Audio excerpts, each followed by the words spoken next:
પવિત્ર નામથી તમો સર્વને પ્રેમી સલામ કહું છું. ફરીથી એકવાર આપણે ગુરુ ઉપદેશના ત્રીજા ભાગમાં આપણે જઈએ.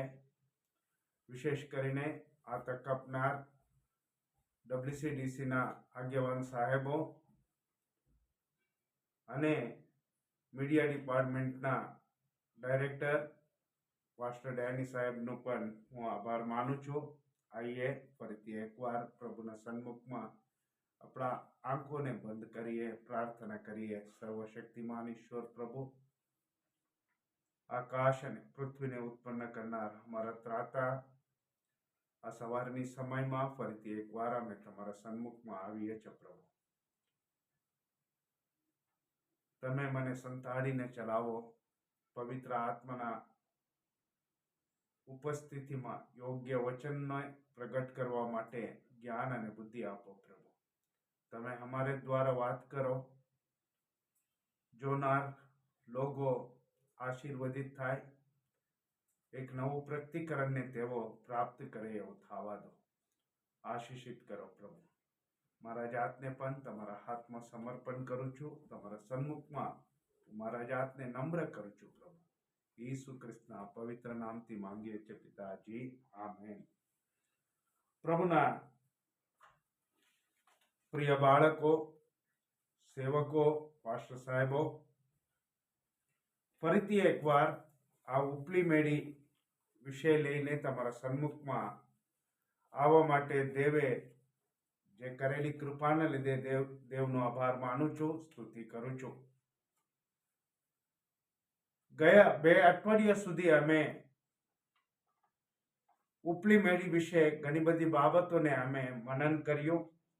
આજે ત્રીજા અઠવાડિયામાં ફરીથી એકવાર દેવના પ્રતિકરણોને તમારી સન્મુખમાં લઈ આવવા ચાહું છું.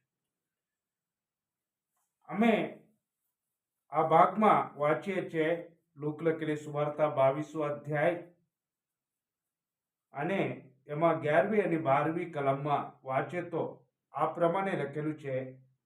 શિષ્યો પ્રભુ ઈસુને પૂછે છે તે ઓરડી ક્યાં છે? ત્યારે પ્રભુ ઈસુ બોલે છે કે 12મી કલમમાં તે તમને સરસામાન સહિત એક મોટી મેડી દેખાડશે, અથવા એક ઉપલી મેડીને તે દેખાડશે, એમ લખેલું છે. મારા પ્રિય ભાઈ અને બહેનો, it was a upper room. એ ઉપલી મેડી હતું.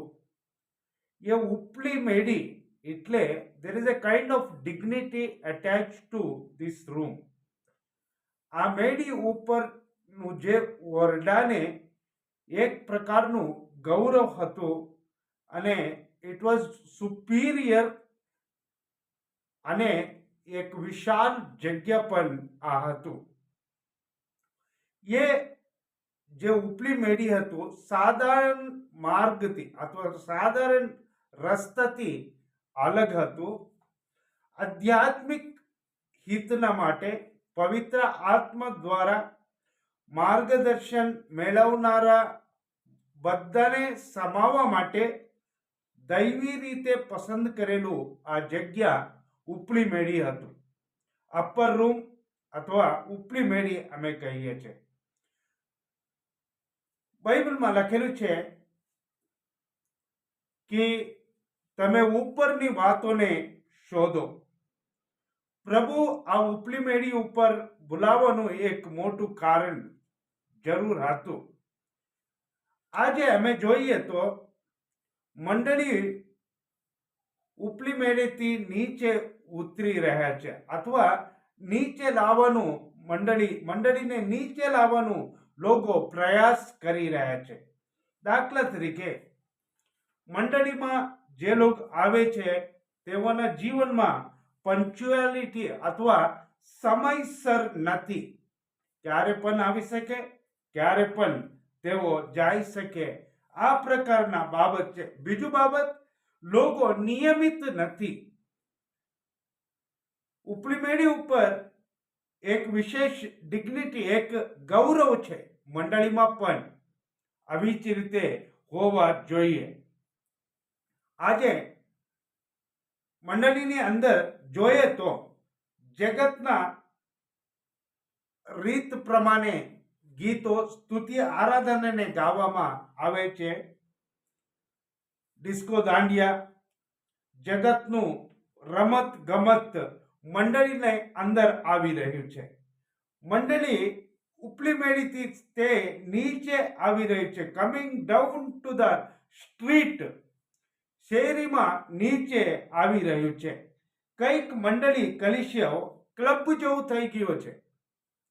તે લોકોનું જે ગીત ગાવાનું સ્ટાઇલ, તેઓના જે વેશભૂષણ અથવા કેશભૂષણ કહેવાય છે, તે લોકોના તે જે પોતાના જાતને જેમ શૃંગારે છે તે જગતની બાબત છે. હાલેલુયા.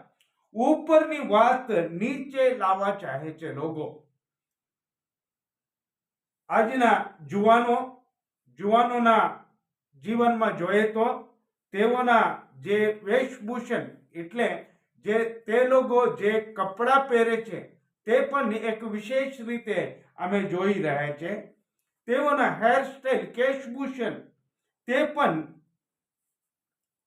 નીચે લાવવા ચાહે છે. તેને એક ડિગ્નિટી અથવા ગૌરવ કહી શકતા નથી. ત્યાં સન્માન નથી, ત્યાં આદર નથી. બાઇબલના શિક્ષણ અને સિદ્ધાંતો આજે મંડળીમાં જોવા મળતું નથી. બાઇબલને હજુ નીચે લાવવાનું નહીં. અમે કોલોસિયના પુસ્તક 3 અધ્યાય અને એમાં પહેલી અને બીજી કલમ આપણે વાંચીએ. કોલોસિયના પુસ્તક 3 અધ્યાય અને એમાં પહેલી અને બીજી કલમને અમે વાંચીએ. 3 અધ્યાય. એ માટે જો તમને ખ્રિસ્તની સાથે ઉટાડવામાં આવ્યા હોય તો જ્યાં ખ્રિસ્ત દેવને જમણે હાથે બેઠેલું છે ત્યાંની એટલે ઉપરની વાતોને શોધો. બાઇબલ અમને બહુ સ્પષ્ટ રીતે ચેતવણી આપે છે કે તમે ઉપરની વાતોને શોધો, ઉપરની વાતો પર ચિત્ત લગાડો, પૃથ્વી પરની વાતો પર નહીં કરીને. સ્પષ્ટ રીતે કોલોસિયના પુસ્તકમાં 3 અધ્યાય પહેલી કલમ અને બીજી કલમમાં લખેલું છે. બાઇબલ એક અલગ થયેલા પવિત્ર જીવનને દર્શાવે છે. જે લોક વિશ્વાસીઓ છે, જે લોક શિષ્યો છે, તેઓ અલાહિદા કરેલા લોક હોય છે. પવિત્ર શાસ્ત્રમાં લખેલું છે જે કોઈ ખ્રિસ્તમાં છે તે નવી ઉત્પત્તિ છે, જૂનું સગળું જતું રહ્યું, સગળું નવું થઈ ગયું છે, એવું લખેલું છે. મારા ભાઈ અને બહેનો, અમે અલાહિદા કરેલા લોક છે. અમે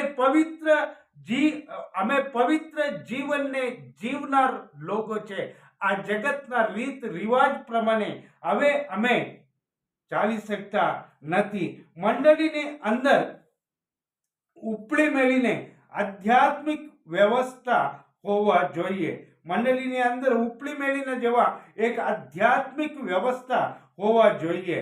ત્યારે જ તેને એક સારા મંડળી કહેવાય છે. માંથી લખેલી સુવાર્તામાં અમે વાંચે તો 5 અધ્યાય અને એમાં 5 અધ્યાય 14 થી 16 કલમ સુધી અમે વાંચે તો આ પ્રમાણે લખેલું છે. હું તમારા માટે વાંચીશ 14મી કલમથી.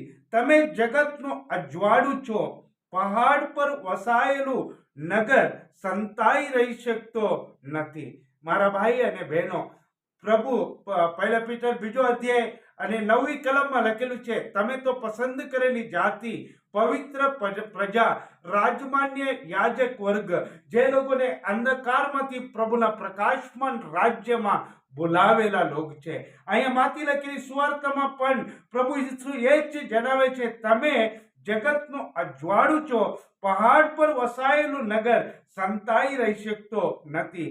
અને દીવો કરીને તેને માપ તળે નહીં પણ દીવી પર મૂકવામાં આવે છે, ત્યારે ઘરમાંના બધાને તે અજવાળું આપે છે, તેમજ તમે તમારું અજવાળું લોકોની આગળ એવું પ્રકાશવા દો કે તેઓ તમારી રૂઢી કરણીઓ જોઈને આકાશમાંના તમારા બાપની સ્તુતિ કરે. મારા ભાઈ અને બહેનો, તમે તમારું જીવન એક મંડળી આ પ્રમાણે હોવા જોઈએ. તમારું અજવાળું લોકોની આગળ પ્રકાશવા જોઈએ એમ પરમેશ્વર અમને જણાવે છે. આજે મંડળીને નીચે લઈ આવવામાં આવે છે, શેરી પર અથવા સ્ટ્રીટ પર લઈ આવવામાં ચાહે છે. મંડળી હંમેશા ઉપર હોવા જોઈએ, તે પ્રકાશિત હોવા જોઈએ, તે પવિત્ર હોવા જોઈએ. ત્યારે જ જે જગતના લોકો છે, જે લોકો અંધકારમાં જીવે છે, તેઓ તમારી રૂઢી કરણીઓ જોઈને આકાશમાંના તમારા બાપની સ્તુતિ કરે એમ લખેલું છે. મારા ભાઈ અને બહેનો, આ વચન પ્રમાણે અમારું જીવન હોવા જોઈએ. અમે ગીત શાસ્ત્ર 126 અને પહેલી અને બીજી કલમ વાંચે તો એમાં લખેલું છે, જ્યારે યહોવાએ બંદીવાસમાં પડેલાઓને સિયોનમાં પાછા આણ્યા. મારા ભાઈ અને બહેનો, એક દિવસ તમે અને હું બંધનમાં હતા, અમે અંધકારમાં જીવતા હતા, પણ પરમેશ્વર અમને સિયોન પહાડ પર, ઉપલી મેળી ઉપર પરમેશ્વરે અમને સિયોન પર્વત ઉપર લઈ આવ્યા છે, પાછા આણ્યા. ત્યારે અમે સ્વપ્ન જોયું હોય એમ અમને લાગતો હતો. અમે જૂના જીવનને વિચાર કરે તો અમારું જીવન કેટલા સુંદર બની ગયું છે, અમારું જીવન કેટલા પવિત્ર બની ગયું છે, એ અમે અમારા જીવનમાં અનુભવ કરીએ છીએ. આટલું જ નહીં, બીજી કલમમાં લખેલું છે, ત્યારે અમારું મુખ હંસ્યા કરતું હતું અને અમારી જીભ ગાયન કર્યા કરતી હતી. ત્યારે વિદેશીઓ કહ્યું કે યહોવાએ તેને માટે ભારે કામ કર્યા છે. મારા ભાઈ અને બહેનો, તમે હંમેશા પરમેશ્વર જે પસંદ કરેલા જગ્યામાં તમે હોવા જોઈએ. મંડળી ક્યારે પણ નીચે આ જગતની તરફ આવવા નહીં જોઈએ. તમે પહાડ પર વસાયેલું એક દીપ સ્તંભ જેવા હોવા જોઈએ. તમારું પ્રકાશ, જે લોકો અંધકારમાં જીવે છે તેઓને પણ પ્રકાશ આપવો જોઈએ. ત્યારે લોકો કહેશે અમારી જીભ ગાયન કરતી હતી.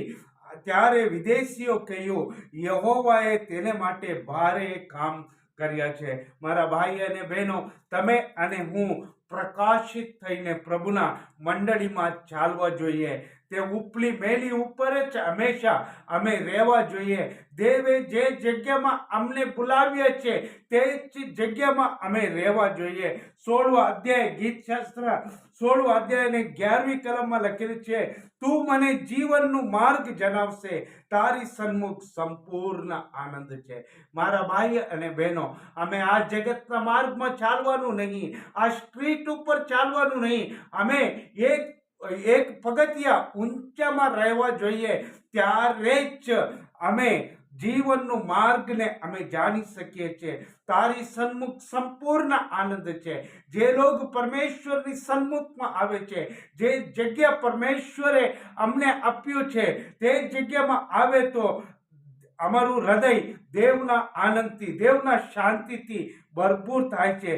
તારા જમણા હાથમાં અનંતકાલ ટકનારા સુખદાયક વાના છે. મારા ભાઈ અને બહેનો, તમે એક સુખી જીવન, એક શાંતિવાળું જીવન, એક સમૃદ્ધિવાળું જીવન જીવવા માટે તમે હંમેશા પ્રભુ તમને બોલાયેલા જગ્યામાં તમે હોવા જોઈએ. મારા ભાઈ અને બહેનો, ઉપલી માળીમાં ઘણા બધા પ્રતિકરણો છે. આ વચન દ્વારા હું વિશ્વાસ કરું છું પ્રભુ તમને આશીષિત કરશે. તમે પ્રભુના માટે એક પ્રકાશિત દીપ સ્તંભ જેવા બનવા જોઈએ. તમારું પ્રકાશ, જે લોકો અંધકારમાં જીવે છે તેઓના ઉપર પ્રકાશ પાડવામાં આવે, અને જે લોકો અંધકારમાં છે તેઓ પણ પ્રભુની તરફ ખેંચાઈ જાય, એ દેવની ઈચ્છા છે. મારા ભાઈ અને બહેનો, આ વચનથી ખરેખર પ્રભુ તમને આશીર્વદિત કરે. આવનાર અઠવાડિયામાં હજુ ઘણું બધું ઊંડાણ પ્રતિકરણને આપણે જાણીશું. આ ત્રીજા અઠવાડિયા સુધી ઘણી બધી બાબતોને હું તમને જણાવ્યો. આવનાર અઠવાડિયામાં ફરીથી એકવાર તમારી સન્મુખમાં આવવા માટે પ્રભુ મને કૃપા કરે. આઈએ આપણે આંખો બંધ કરીએ, પ્રભુના સન્મુખમાં આપણા જાતને નમ્ર કરીએ. આ જગતના રીત રિવાજ પ્રમાણે અમે ચાલવાનું નહીં. આ જગતનું જે વેશભૂષણ હોય અથવા કેશભૂષણ હોય તે અમારા જીવનમાં નહીં રહેવા જોઈએ. આટલું જ નહીં, પ્રભુ માટે એક પવિત્ર જીવન, એક પ્રકાશિત જીવન આપણામાં હોવા જોઈએ. આપણે આંખો બંધ કરીએ. સર્વશક્તિમાન ઈશ્વર પ્રભુ, આજે પણ તમે વચન દ્વારા અમારી સાથે વાત કરી છે. પ્રભુ, કલોસિયના પુસ્તકમાં અમે વાંચ્યું 3 અધ્યાય પહેલી અને બીજી કલમમાં ઉપરની વાતોને શોધો, ઉપરની વાતો ઉપર ચિત્ત લગાડો એવું લખેલું છે. યસ પ્રભુ, તમારા ઉપર અમે ચિત્ત લગાડી શકે.